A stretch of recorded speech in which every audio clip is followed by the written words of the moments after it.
Iran যুদ্ধের game changer হয়ে উঠছে হরমুজ প্রণালী। ধারণা করা হচ্ছে ইরান, আমেরিকা, ইসরায়েল যুদ্ধ এই হরমুজ প্রণালীতে এসেই ফয়সালা হতে পারে। মধ্যপ্রাচ্যের কৌশলগত এই জলপথে আটকে পড়েছেন ডোনাল্ড ট্রাম্প। হরমুজ প্রণালীতে যুদ্ধজাহাজ পাঠাতে ট্রাম্পের প্রস্তাবে একে একে মুখ ফিরিয়ে নিচ্ছে মিত্র দেশগুলো। ইসরায়েল যুক্তরাষ্ট্রের আক্রমণের জবাবে ইরান গুরুত্বপূর্ণ জ্বালানি পরিবহন পথ হরমুজ প্রণালী বন্ধ করে চাপ সৃষ্টি করার চেষ্টা করছে।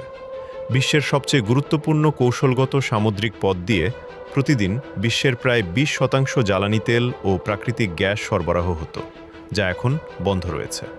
মার্কিন প্রেসিডেন্ট ডোনাল্ড ট্রাম্প বলেছেন, যুক্তরাষ্ট্র নিজ উদ্যোগে অথবা মিত্রদের সহায়তায় হরমুজ প্রণালী যেভাবেই হোক মুক্ত ও নিরাপদ রাখবে।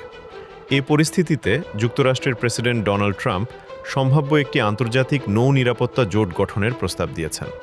তিনি বলেছেন, চীন, জাপান সহ কয়েকটি দেশ যুদ্ধজাহাজ পাঠিয়ে এই পথ নিরাপদ রাখবে। কিন্তু বিশ্লেষকরা বলছেন, বাস্তবে এই পরিকল্পনা কার্যকর করা সহজ হবে না।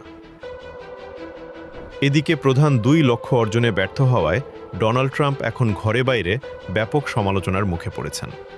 পরিস্থিতি এতটাই জটিল হয়ে উঠেছে যে তার প্রশাসন মার্কিন সংবাদ মাধ্যমের বিরুদ্ধেই যেন যুদ্ধ ঘোষণা করেছে। যুদ্ধ নিয়ে ইতিবাচক কাভারেজ না দিলে সংবাদ মাধ্যমগুলোর লাইসেন্স আটকে দেওয়ার হুমকি দিয়েছেন ফেডারেল কমিউনিকেশন কমিশনের চেয়ারম্যান ব্রেন্ডন কার। ট্রাম্প প্রশাসনের এই অস্থিরতার পেছনে মূল কারণ হল, একদিকে যুদ্ধের সাফল্য এখনও অনিশ্চিত, অন্যদিকে হরমুজ সংকট নতুন চ্যালেঞ্জ তৈরি করেছে। ফলে ইরানের সরকার উৎখাত বা তাদের পরমাণু সক্ষমতা ধ্বংস করার লক্ষ্য থেকে সরে এসে এখন হরমুজ প্রণালী মুক্ত রাখার দিকেই বেশি মনোযোগ দিতে হচ্ছে ট্রাম্পকে।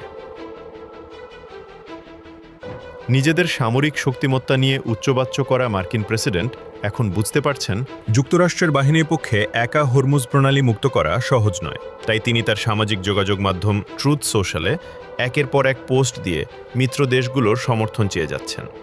শনিবার এক বার্তায় তিনি আশা প্রকাশ করেন যে চীন, যুক্তরাজ্য, ফ্রান্স, জাপান এবং দক্ষিণ কোরিয়ার মতো দেশগুলো তাদের যুদ্ধজাহাজ পাঠিয়ে এই নৌপথকে সচল রাখতে ভূমিকা রাখবে। ডোনাল্ড ট্রাম্পের আহ্বানের পরও এখন পর্যন্ত কোনো দেশ প্রকাশ্যে যুদ্ধজাহাজ পাঠানোর ঘোষণা দেয়নি। যুক্তরাজ্য জানিয়েছে, তারা মিত্র দেশগুলোর সঙ্গে আলোচনা করে কিভাবে হরমুজ প্রণালী আবার স্বাভাবিকভাবে চালু করা যায় সেই উপায় খুঁজছে। অন্যদিকে চীন সংঘাত বন্ধের ওপর জোর দিয়ে বলেছে, বৈশ্বিক জ্বালানি সরবরাহ স্বাভাবিক রাখা সব পক্ষের যৌথ দায়িত্ব। জাপানও জানিয়েছে, এমন অভিযানে যুদ্ধজাহাজ পাঠানোর সিদ্ধান্ত নেওয়া সহজ নয়। বর্তমান পরিস্থিতি বিবেচনায় বিষয়টি অত্যন্ত সতর্কতার সঙ্গে পর্যালোচনা করা হচ্ছে। একই সঙ্গে ফ্রান্স স্পষ্টভাবে জানিয়েছে, তারা কোনো সামরিক অভিযানে অংশ নেবে না। এদিকে হরমুজ প্রণালী উন্মুক্ত রাখতে মিত্র দেশগুলো যদি সহায়তা করতে ব্যর্থ হয়, তবে ন্যাটোর ভবিষ্যৎ অত্যন্ত ভয়াবহ হতে পারে বলে হুঁশিয়ারি দিয়েছেন মার্কিন প্রেসিডেন্ট ডোনাল্ড ট্রাম্প। ফিনান্সিয়াল টাইমসকে এফটি দেওয়া এক সাক্ষাৎকারে এ হুঁশিয়ারি দেন তিনি। আমাদের ন্যাটো নামে একটি সংস্থা আছে মন্তব্য করে মার্কিন নেতৃত্বাধীন এই সামরিক জোটের কড়া সমালোচক হিসেবে পরিচিত ট্রাম্প আবারও ওয়াশিংটনের মিত্রদের ভূমিকা নিয়ে প্রশ্ন তুলেছেন।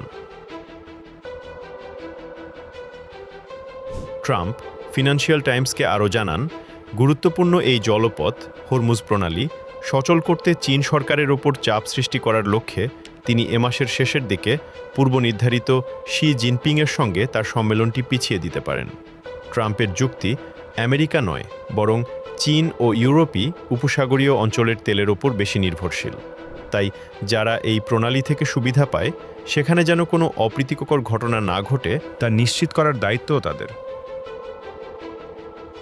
হরমুজ প্রণালী ইস্যুতে ডোনাল্ড ট্রাম্প কতটুকু সফল হবেন তা নিশ্চিত নয়। তবে যদি আন্তর্জাতিক সমর্থন কম থাকে এবং পরিস্থিতি কূটনৈতিক পথে চলে যায়, তাহলে হরমুজ প্রণালীতেই ডুবে যেতে পারেন ট্রাম্প।